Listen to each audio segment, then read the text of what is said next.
What's up, folks? How you guys doing? I am in a good mood. Today I passed my driver's theory test, and if you're in the UK, you know how annoying that test is.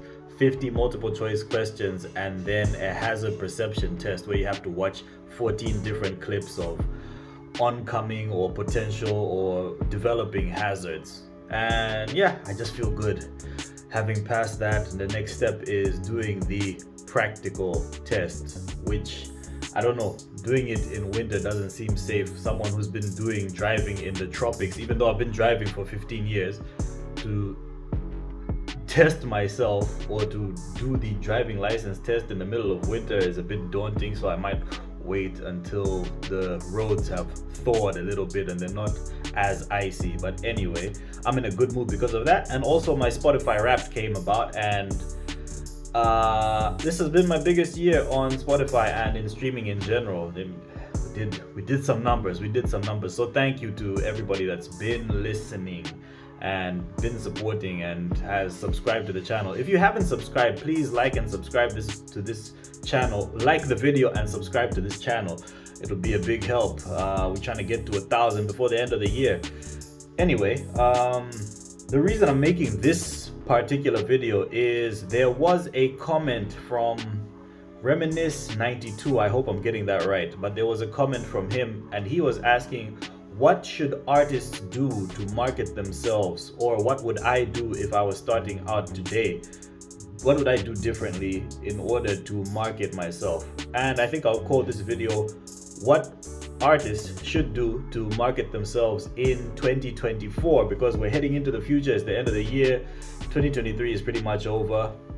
If you are an artist in 2023, I would advise you to hold whatever music that you've got until the new year, because most people are gonna be in like the Christmas mood. Unless you have Christmas music that you're putting out, I wouldn't advise putting it out right now. Other than that, there's just been devaluation in Malawi if you're a Malawian artist, so people might be a little bit bummed out by that. There's cost of living crisis pretty much everywhere in the globe, so the end of a very difficult year.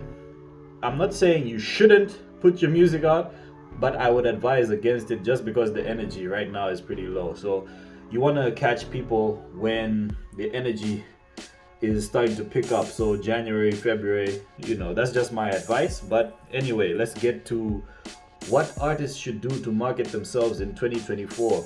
First thing I would say, content is going to be king. Content is king. Produce as much content as you can on social media. This is videos, posts just to engage with people, written posts, pictures, whatever you have to share in your personal life as well as your artistic life. Show your artistic side. Maybe show some behind the scenes footage of you creating, or if you have shows, live shows, post clips of that. And just engage with your audience.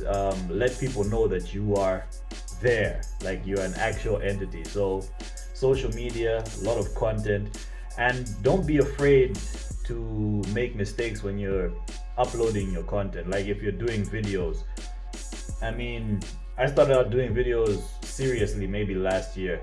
I've been making them for a while, but the repetition, putting hours into getting better at making content, your first posts are not going to be great.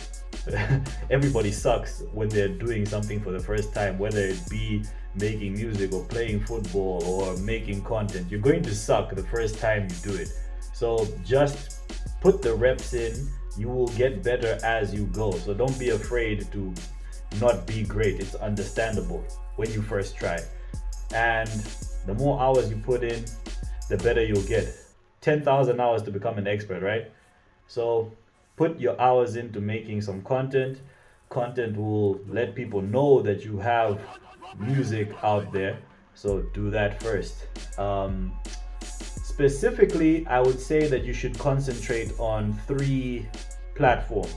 I'm not going to say which 3 platforms because that's up to you, but don't do more than 4 platforms.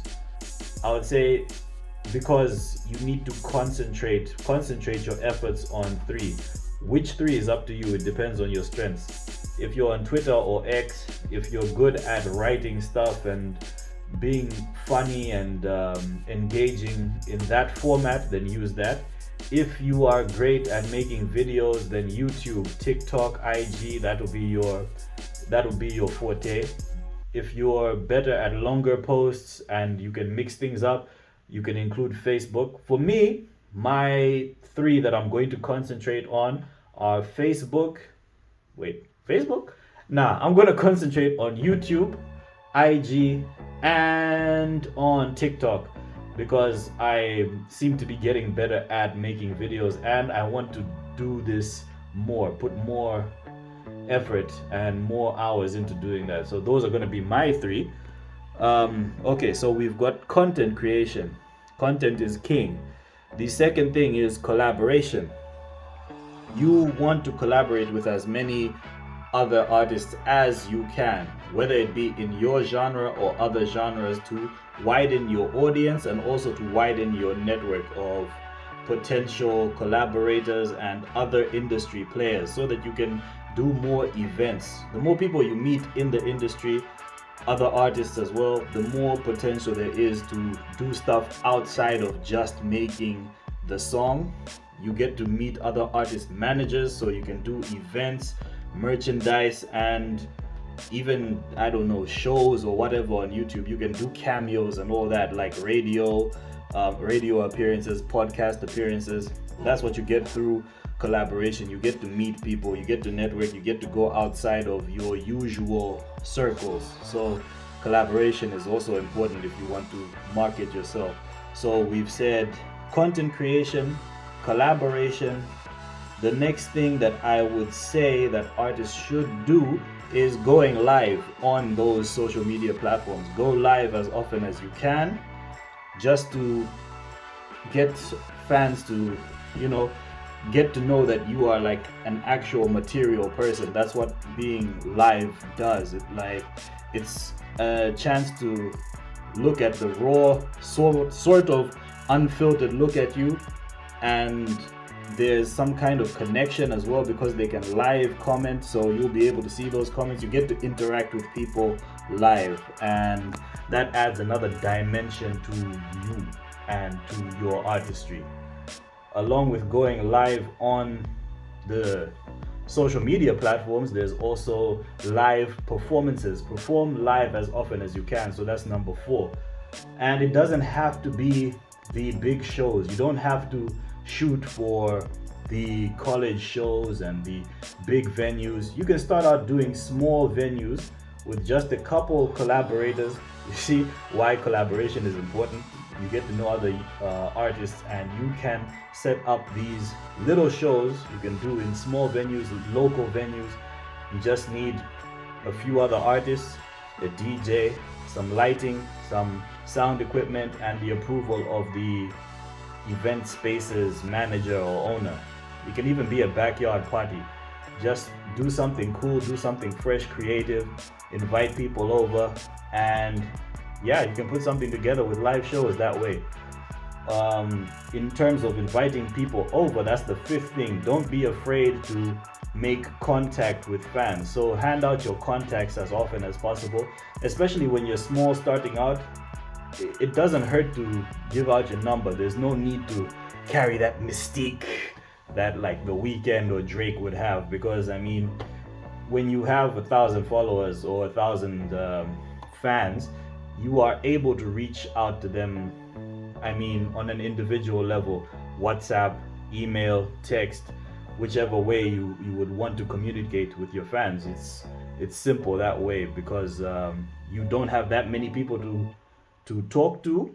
In terms of fans, you don't have to divide your attention between like a million people, right? So you're also offering that personal connection once again, and I think that's going to be important going forward. And that's how you develop true fans who will want to support you, when there's some kind of reciprocity between you and your community and your audience, right? So yeah, I think those are the things that you should concentrate on doing as an artist in 2024. But that's just my 2 cents. If you have anything to add on, if you have any comments or concerns, let me know in the comments below. But thank you for that topic, reminisce. Yeah, man. Other than that, just have a great day. I've been Black Isco. You've been wonderful. Enjoy yourselves, guys. Peace out.